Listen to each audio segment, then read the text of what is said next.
Bismillah, alhamdulillah, wassalatu wassalamu ala rasulillah Sayyidina Maulana Muhammad bin Abdullah wa ala alihi wa sahbihi wa man wala wa la hawla wa la quwwata illa billah.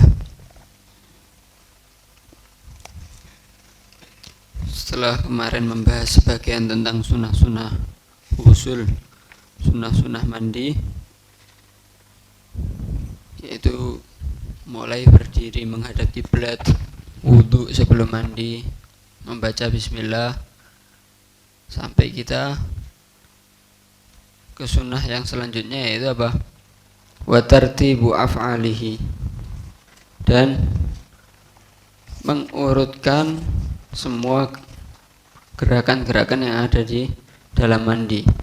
Mandi ini tidak harus mandi wajib ya, walaupun mandi sunnah kesunahannya sama. Walaupun kita mandi sunnah, disunahkan wudhu sebelum mandi, disunahkan itu semua yang kemarin dibahas itu untuk semua mandi yang bentuknya ibadah, walaupun tidak wajib, walaupun sunnah, termasuk mandi Jumat, mandi Id, mandi hari raya. Kemudian kesunahan yang selanjutnya yaitu apa? Tartibu af'alihi, mengurutkan semua gerakan-gerakan yang ada di dalam mandi. Tapi sebelum kita masuk ke sini ya, ada yang perlu diperhatikan bagi orang yang junub, mandi karena keluar mani, khususan ya, mandi karena keluar mani disunnahkan untuk kencing terlebih dahulu sebelum mandi. Kenapa? Karena ditakutkan setelah mandi selesai semua ada sisa mani yang belum keluar, setelah mandi selesai baru keluar sisanya. Nah, makanya apa? Wajib ngulangi lagi dari awal lagi. Makanya disunahkan wajib mandi lagi. Makanya disunahkan apa? Kencing terlebih dahulu bagi orang yang mandi karena keluar mani. Tapi yang selain itu, karena yang mewajibkan mandi kan kemarin ada banyak kan, salah satunya keluar mani. Tapi kalau karena yang lain-lain, misalnya perempuan karena darah haidnya baru berhenti, atau karena nifas misalnya, maka tidak disunahkan kencing. Atau karena bersetubuh tapi tidak sampai keluar mani misalnya, kan juga wajib mandi walaupun tidak keluar mani. Maka apa? Maka tidak disunahkan kencing. Yang disunahkan kencing terlebih dahulu yaitu ketika mandi wajib karena keluar mani. Kemudian disunahkan mengurutkan semua gerakan-gerakan yang ada dalam mandi. Yaitu yang pertama apa? Bi'ayya silal kafain. Pertama, dengan sekiranya dia ini apa? Membasuh kedua telapak tangan dulu. Nah, membasuh kedua telapak tangan ini berbarengan dengan niat dan membaca bismillahirrahmanirrahim. Sunnah ketika membasuh kedua telapak tangan, bismillah bareng, kemudian niat. Kemudian sebenarnya sudah dibahas tentang niat. Disunahkan bagi orang yang yaghtasilu min nahwi ibrikin ya, mandi dari semisal ibrik itu ceret ya. Semisal ceret itu niatnya tidak berbarengan dengan ghuslul kafain, tapi dengan ghuslul farj wa mahawalai. Nanti sebentar lagi ya. Jadi setelah membasuh tangan, nanti kita disunahkan membasuh kedua kemaluan. Sebelum badan semua ini kita membasuh kemaluan dulu. Nah, kalau kita ini mandinya dengan shower misalnya ya, maka apa ya langsung ketika membasuh tangan. Tapi kalau min nahwi ibrikin, kalau dengan semisal ceret, maka nanti niatnya bareng ketika ghuslul farj wa mahawalai. Kenapa? Karena kalau di kitab ya yang Anda baca, karena idqat yaghfulu anhu. Katanya kalau di ibarat kitab, karena kalau orang yang menggunakan ceret itu semisal ceret, harus ceret ya, kadang-kadang dia lupa ketika membasuh kemaluannya tidak niat mandi, jadi didahulukan. membasuh kemaluannya terlebih dahulu sebelum ghusl kafain. Seperti itu ya zahirnya. Niatnya ketika kalau kita di awal, kalau orang yang tidak pakai ceret langsung tangan langsung niat. Tapi kalau orang yang semisal dengan ceret, maka langsung kemaluan dulu. Setelah istinja langsung kemaluan dulu sambil niat, baru tangan. Al-Zahir gitu, tapi mungkin nanti bisa ditambahkan oleh asatidz lainnya. Kemudian disunnahkan juga selanjutnya yaitu apa? Setelah membasuh kedua telapak tangan, membasuh kedua kemaluan dan sekitarnya. Disunnahkan membasuh kedua kemaluan dan sekitarnya. Jadi pertama tangan dulu, kemudian kedua kemaluan dan sekitarnya. Kemudian Ceret kemaluan dulu baru tangan. kalau ceret zahirnya ya. Kalau ceret maka kemaluan dulu baru tangan. Karena niatnya berbarengan dengan kedua kemaluan. Kemudian selanjutnya yaitu apa? Summa yatamadmad. Kemudian berkumur. Wa yastansyiq, dan istinsyak itu memasukkan air ke hidung ya. Seperti wudu.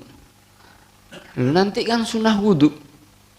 Apakah berarti digabung aja? Kumur dan memasukkan airnya untuk wudu sekalian mandi atau sendiri-sendiri? Sendiri-sendiri ya. Ini yatamadmad wa yastansyiq untuk mandi sendiri. Nanti setelah itu kita wudu sebelum mandi, sunnah madmadah, sunnah kumur dan memasukkan air lagi. Jadi madmadah dan istinsyak ini sendiri-sendiri. Dan ini termasuk sunnah yang paling ditekankan ya, karena sebagian ulama ngomong wajib kumur dan memasukkan air ke hidung itu sebagian ulama mewajibkan. Kemudian Diwajibkan nggak? Ada khilaf apakah dalam mulut dan dalam telinga itu termasuk bagian tohir atau bagian batin gitu ya. Untuk sebagian ulama menyatakan itu bagian tohir dalam mulut, dan dalam telinga, dalam hidungnya juga bagian batin, karena itu diwajibkan. Khuruj daripada khilaf maka dianjurkan itu. jadi kesunahan selanjutnya yaitu kumur dan istinsyak. Dan sudah dibahas tata caranya ya. Tata caranya yang paling afdol kan sudah dibahas waktu sunahan wudu. Disunahkan menggabung dengan satu gayungan. Sekali menggayung langsung kumur dan istinsyak. Jadi tidak sendiri-sendiri, tapi afdolnya langsung digabung. Kemudian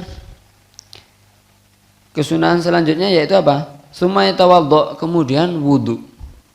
Nah, nanti wudunya, wudu yang sempurna beserta sunah-sunahnya. Ada kumur lagi, ada istinsyak lagi, ada memasukkan lagi air gitu. Disunahkan wudu sebelum mandi. Niatnya seperti apa? Kemarin sudah dibahas panjang ya. Kalau dia ini intajarrada janabatuhu, maka ya, kalau dia ini cuma junub tapi tidak batal wudunya.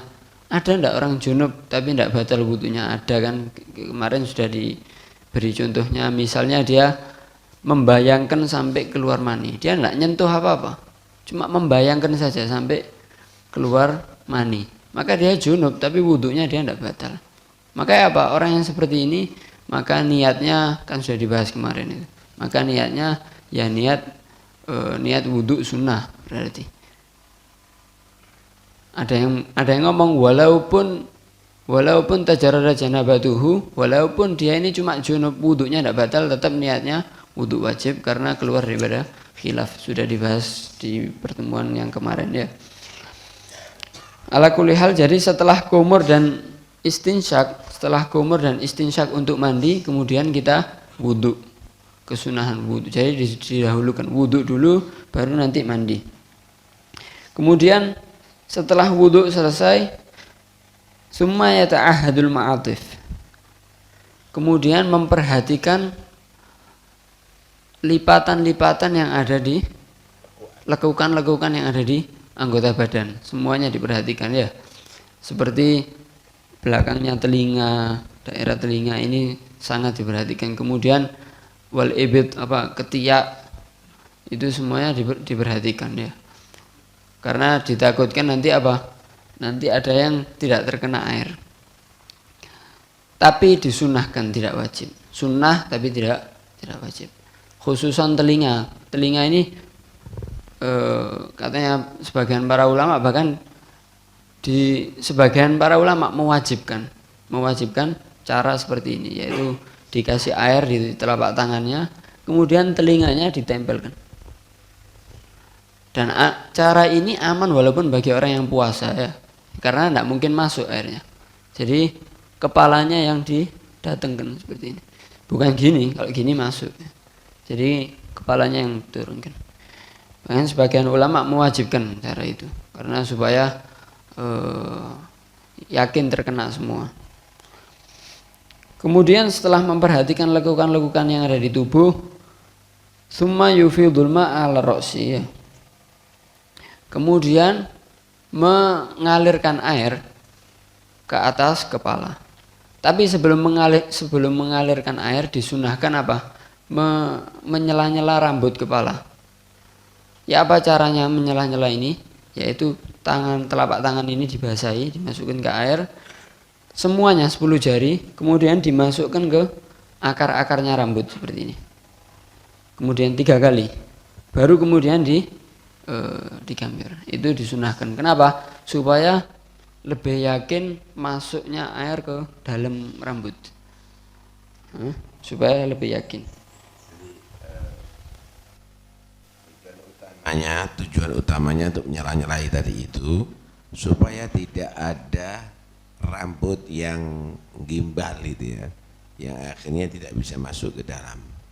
Nanti kalau sudah dilakukan itu, insya Allah sudah bisa diairi dengan air sampai ke bawah.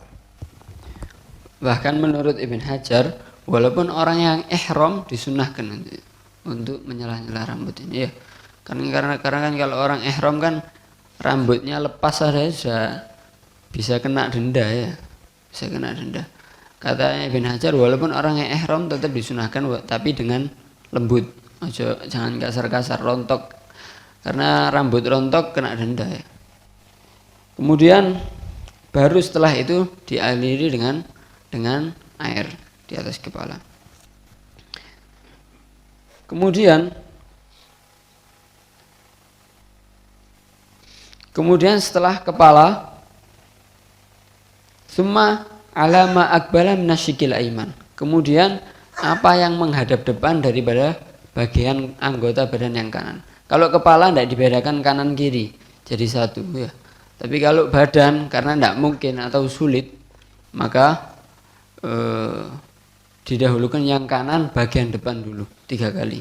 1, 2, 3.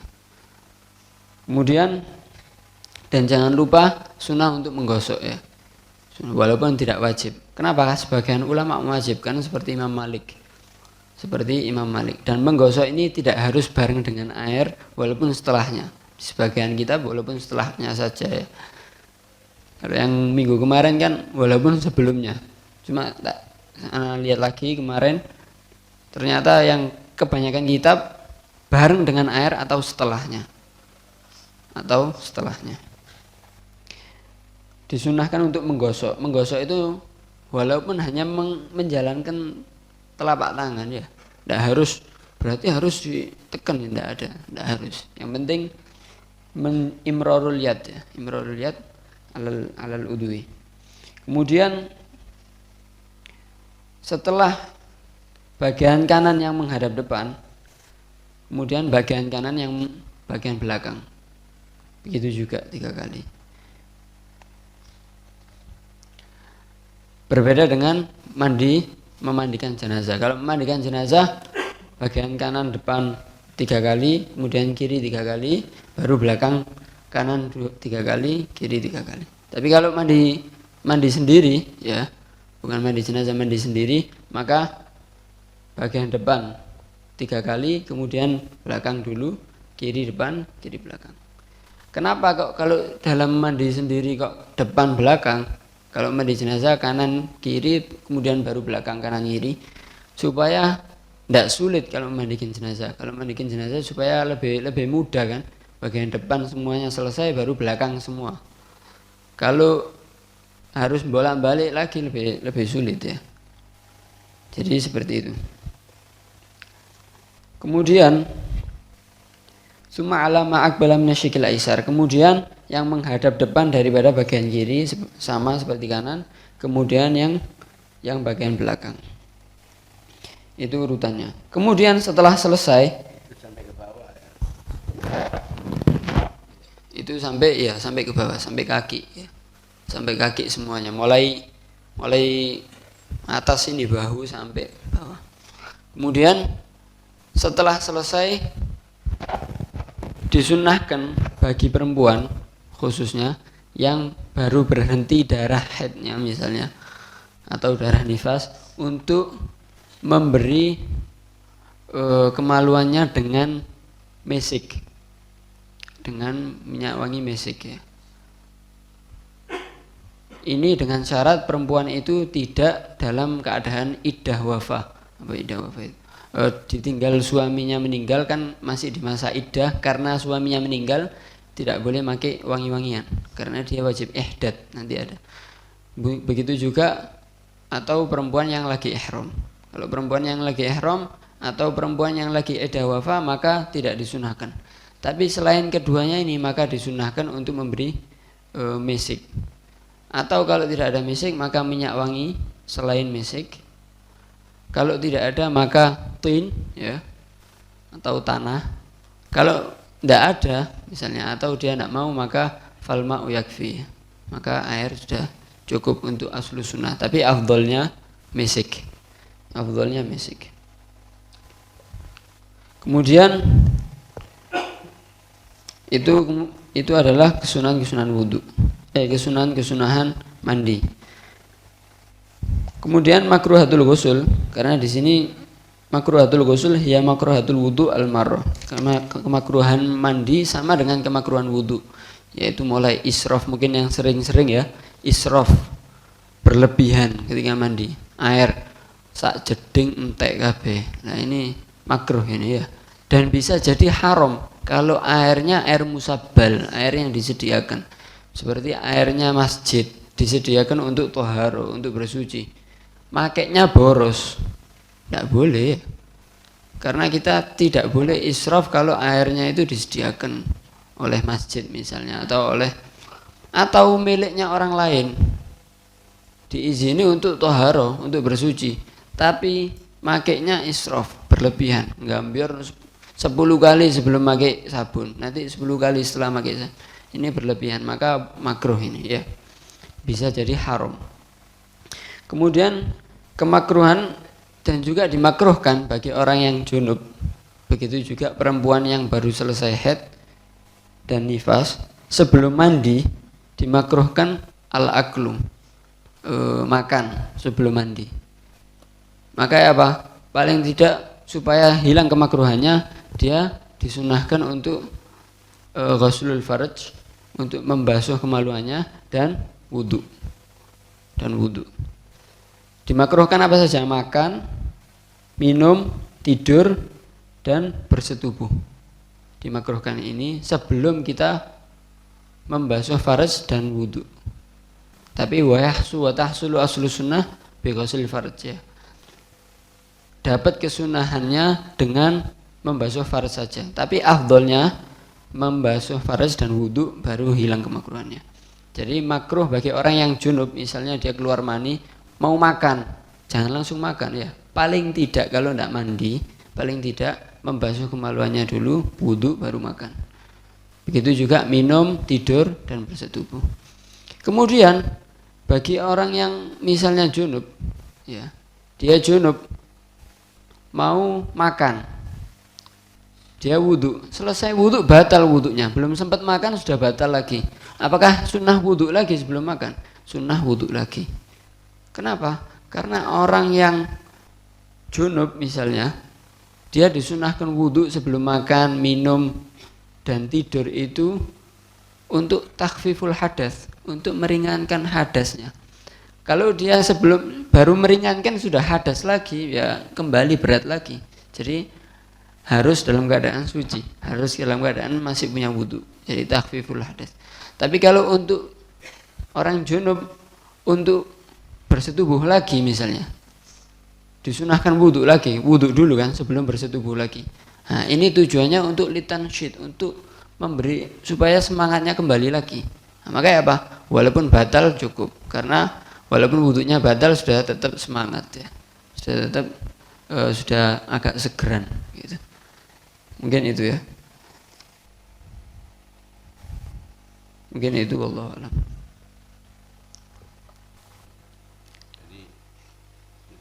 Ya, dilihat ilahnya. Kalau untuk makan, untuk tidur, untuk minum itu takhfif. Karena hadatnya besar, ditakhfif dengan wudhu. Karena itu kalau batal wudhunya sunnah wudhu lagi. Tapi ilatnya wudhu untuk mengulangi jima, untuk lil'aud, itu litansyid. Setelah wudhu kena air sudah ada nasyat, ada semangat lagi. Karena itu nggak perlu wudhu lagi, nggak sunnah wudhu lagi. Nah, ada yang perlu dipertanyakan, fadhol.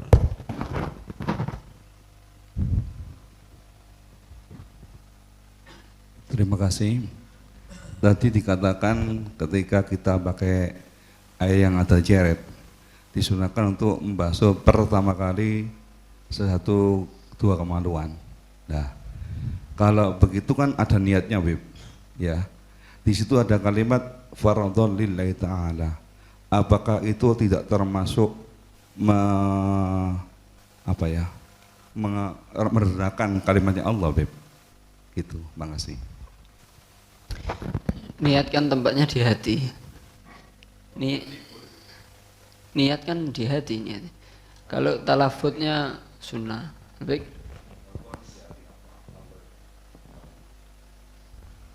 Allah. Ya, bahkan kalau orang bersetubuh aja sunnah untuk mengingat asmaul husna ya, yang asmaul jamal. Tapi bukan disebut, tapi diingat. Ini kan semua nikmat ini dari Allah Subhanahu wa taala. Orang bersetubuh kurang masa menghina, kan enggak. Mengingat Allah di setiap keadaan. Cuma maksudnya mungkin menyebut masih masa. Jadi kalau niat anak rasa enggak ada masalah, wallahu alam. Cuma kalau masalah nyebut ya mungkin yang masih Ya, tidak ada larangan sebetulnya. Jadi sebenarnya kalau orang tadi itu sudah ditasyri, ya berarti tidak menjadi ada larangan. Nah, menurut Imam Syafi'i itu sunnah. Adapun lillahi ta'ala itu nggak tahu ada dah sunnah di wudhu lillahi ta'ala. Ada di mana? Di sholat ya. Kalau ada di bukan ada di mana? Di mandi jenabat. Hah? Hah?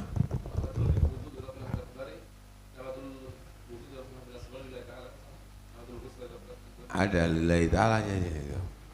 Lah kalaupun ada, kalau sudah ditasydid tidak ada masalah, tapi kalau ada di kamar mandi jangan ditalafutkan untuk ta'ziman kalimat Allah Subhanahu wa taala. Kalau sudah itu menjadi satu ajaran tidak ada masalah. Lah ente misalnya lafaz mau bersetubuh juga ada doanya Allahumma. Karena itu juga yang menyebut nama Allah. Nah, itu memang diajarkan. Nah, memang itu diajarkan kalau sudah itu menjadi ajaran syariah yang nggak ada muskilah.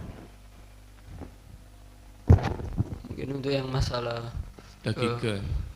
Ada masalah dagiga dan dagiga itu dagiga. Yang pertama masalah itu dagiga itu yang bagi liman yaktasil min nahwi ibriq qarnunia bi ghusli mahalil istinja id qad yaghfulu anhu fala yatimu tuhruhu. Jadi ketika mandi takut lipatan yang ada di kemaluan itu terlupakan, maka ketika istinja sambil niat raful hadatsil akbar. Nah, kenapa takut lupa? Wa in dzakarahu, kalaupun dia ingat di tengah-tengah mandi, ihtaja ila lafi khirqatin, akhirnya perlu untuk melipat kain ada di tangannya. Supaya ini bagi orang yang ingin mengamalkan apa? Indiraj. Karena dengan sekali mandi itu hadas kecil dan hadas besarnya terangkat. Jadi ketika nanti dia istinjanya tidak niat raful hadatsil akbar, ketika mandi pas membersihkan kemaluan, tangannya perlu dikasih kaos tangan supaya tidak batal wudhunya, kan begitu. Dan itu adalah kulfah. Nah, supaya tidak demikian, ketika istinja sambil meniatkan raful hadatsil akbar. Ini masalah daqiqah. Kemudian daqiqah niatnya, ya, daqiqah ketika dia itu hanya niat raful hadatsil akbar saja, akhirnya tangannya itu waktu istinja kan dia menyentuh, tangannya ini juga terangkat hadas besarnya, tapi posisinya menyentuh kemaluan, maka hadas kecilnya tangan ini kembali. Ketika hadas kecilnya tangan ini kembali, nanti setelah dia niat raful hadatsil akbar bersama bersama mandi, itu tangannya ini masih ada hadas kecilnya. Jadi seluruh anggota tubuhnya hadas besarnya terangkat bersama hadas kecil kecuali tangan, sehingga setelah mandi perlu mencuci tangan dengan meniat raful hadatsil asghar. Nah, maka dari situ ada masalah daqiqah, yaitu ketika niat di istinja itu niatnya dikhususkan untuk mahal istinja faqat. Jadi nawaitu raful hadatsil akbar fi mahal istinja faqat. Jadi itu bukan niat pertama, nanti niat lagi ketika basuh kepala, ya. Niat lagi ketika basuh kepala, karena waktu istinja itu ditaksis untuk mahal istinja faqat supaya tangannya tetap memiliki hadas akbar. Ya, jadi sebenarnya tidak bermasalah, cuma kalau untuk mendapatkan sunnah itu diniatkan untuk tempat aurat itu ditaksis untuk, jadi tangan ini hanya sifatnya untuk membantu. Nanti tangan ini nanti ketika membasuh yang lainnya diniatkan lagi, jadi 2 kali niat, kan gitu ya. Seandainya misalnya tidak diniatkan pun jadi satu niatnya, tidak ada masalah, tangan ini sudah terbasuh, kan begitu berarti. Tidak mendapatkan. Kalau setelah mandi tidak wudhu lagi, Ustaz, maksudnya, atau setelah istinja tidak wudhu lagi, berarti kan ini ada hadas kecilnya nanti di tangan ini, karena sudah menyentuh kemaluan. Artinya walaupun tidak diniatkan tetap sah, kan itu. Tetap sah, tapi untuk mendapatkan kesunahan, kan gitu kan? Kan itu untuk mendapatkan kesunahan wudhunya, kan?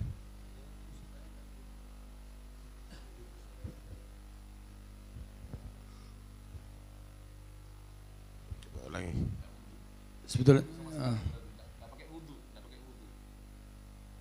di situ ada masalah daqiqah, ada daqiqah itu daqiqah. Kalau daqiqahnya itu niat ketika membasuh tempat istinja, itu daqiqah. Oke. Kalau daqiqah itu bagaul hadasil aswar ala kafihi. Tapi kalau itu dia niat dua-duanya atau atlaqo. Tapi kalau dia niat yang seperti tadi dikatakan, niat untuk tempat mengangkat hadas besar yang ada di mahal istinja, tidak perlu dibasuh lagi telapak tangan, dengan mandinya dia sudah terangkat hadas asghornya semuanya. Kan itu di situ dikatakan Hadas terangkat kan tapi masalah indiraj. Kan itu. Nah, kalau mandi kan tidak perlu ada tartib indiraj. Ini permasalahan yang mengikuti pendapat bahwa indirajul asghar fil akbar. Masuknya terangkatnya hadas kecil dengan mandi besar. Itu wudu sunnah atau wajib? Kalau permasalahan wudu wajib, kalau sudah batal ya berarti wajib wudu. Tapi nanti setelah mandi tidak perlu wudu lagi dengan mengikuti pendapat yang indiraj. Artinya tidak wajib kan untuk sunnahnya adalah untuk mendapatkan sunnah wudhu tadi itu dijadikan tangan ini alat. Jadi untuk mengangkat hadas yang ada di sau'atain itu aja kan. Jadi niatnya tadi itu niat raf'ul janabahnya atau hadas akbarnya tadi itu ada di ghusl sau'atain tadi itu, tangan dijadikan alat. Kan gitu kan? Tangan dijadikan alat. Kemudian niat lagi untuk wudhu kan? Niat lagi untuk bagi waktu. Nah, gini. Ketika dia kan masalahnya ini seperti masalah yang dikatakan kalau dia ini mau mandi, setelah mandi takutnya nanti setelah mandi dia melihat ternyata tempat kemaluannya itu kok belum terbasuh. Akhirnya dia butuh untuk menyentuh. Ketika menyentuh batal wudhunya. Batal wudhunya kan itu perlu ada pakai kain atau yang lainnya. Sehingga dia dikasih cara di sini supaya tidak perlu membatalkan wudhu lagi karena sudah diperhatikan untuk membersih kemaluan, dan dia tidak butuh lagi untuk membasuh telapak tangannya dengan cara dia pertama kali ngambil air, dibasuhkan tempat istinjaknya tadi dengan niat rafu hadasil akbar. iya. Fakot, ini dagigo ya ini. Dia ketika membasuh membasuh kemaluannya, dia niatnya hanya untuk niat hadasil akbar. Nggak digosok. Digosok Kan? Dibasuh ya. Ya berarti tangannya dijadikan Sebagai alat kan. ya. Ya itu kan. Untuk mendapatkan setelah itu sunnahnya wudhu.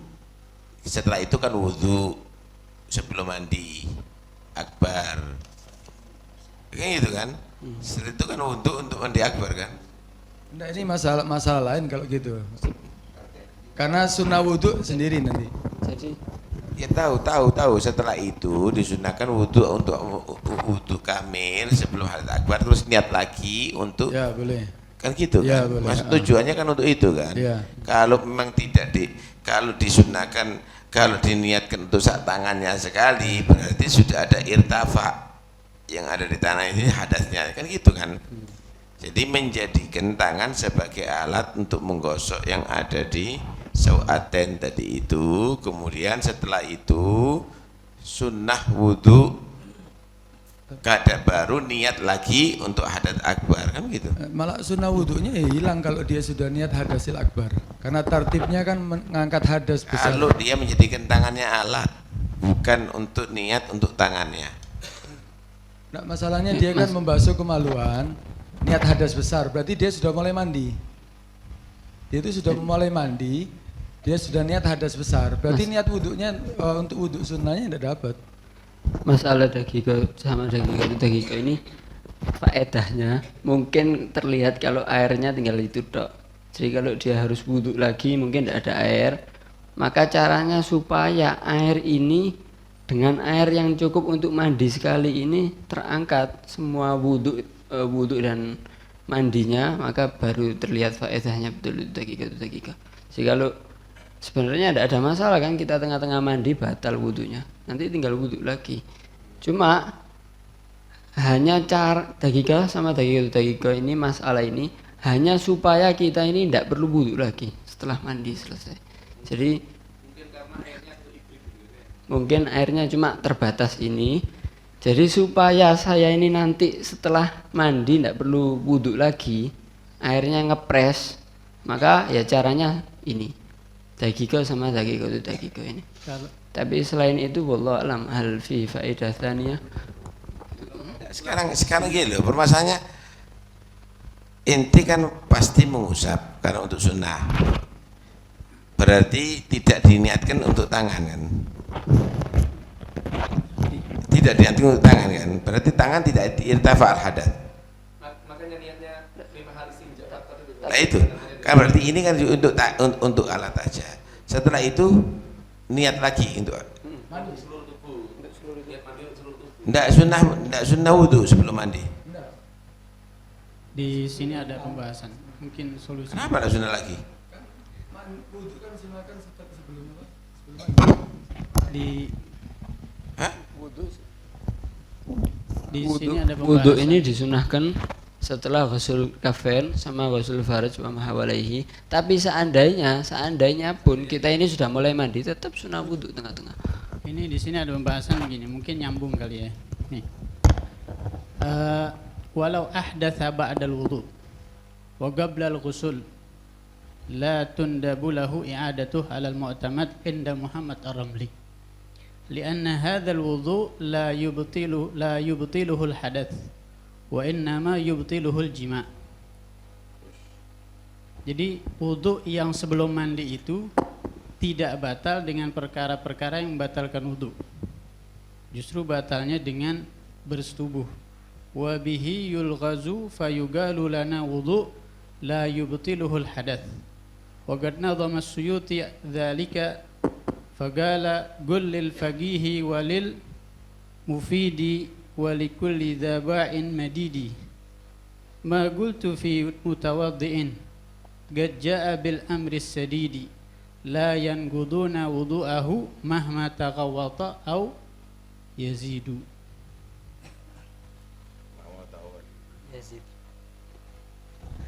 Nggak, sekarang sunnahnya wudhu untuk apa? Sunnahnya wudhu untuk apa? Sunnahnya wudhu itu untuk apa? Khurujan min khilaf. Disunahkan di situ untuk khurujan min khilaf. Ilahnya apa sunnahnya wudhu? Sunnahnya wudu sunnah, cuma masalah niatnya yang ada masalah khurujan min khilaf. Ada yang mengatakan sunnahnya itu niatnya itu walaupun dia ini punya wudu tetap niatnya nawaitu fardul, nawaitu rafal hadas. Kenapa khurujan min khilaf? Tapi wudunya tetap sunnah walaupun. Ini inti dibahas ini apa? Ini yang tadi dibahas itu apa? Yang punya wudu kemudian junub gitu kan?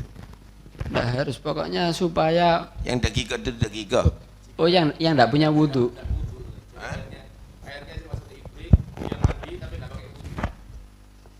Supaya terangkat semua, tidak sampai batal tengah-tengah. Oh. Nggak ada masalah kan? Iya. Ini artinya anak bingung tadi itu kayak tidak sunnah wudhu lagi gitu loh.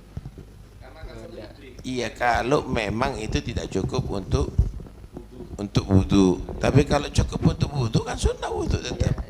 Tapi ada muskilah ini. Jadi memang untuk mengangkat hadas sawaten kan gitu ya. Tidak kita niatkan tangan untuk dibasuh, hanya sebagai alat. Kemudian kalau airnya itu cukup, ya dia disunahkan untuk wudhu, baru niat hadas akbar. Kalau airnya sedikit supaya intiraj, ya kan tadi itu ya, ya wis tidak ada muskilah itu. Dan anak khawatirnya nanti dipahami tidak disunahkan untuk wudhu lagi gitu loh. Kalau air itu cukup.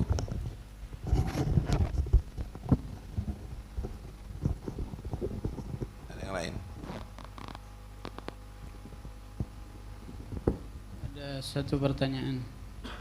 Kalau ada perempuan itu suci daripada haid, dia niatnya mengangkat hadas besar mandinya.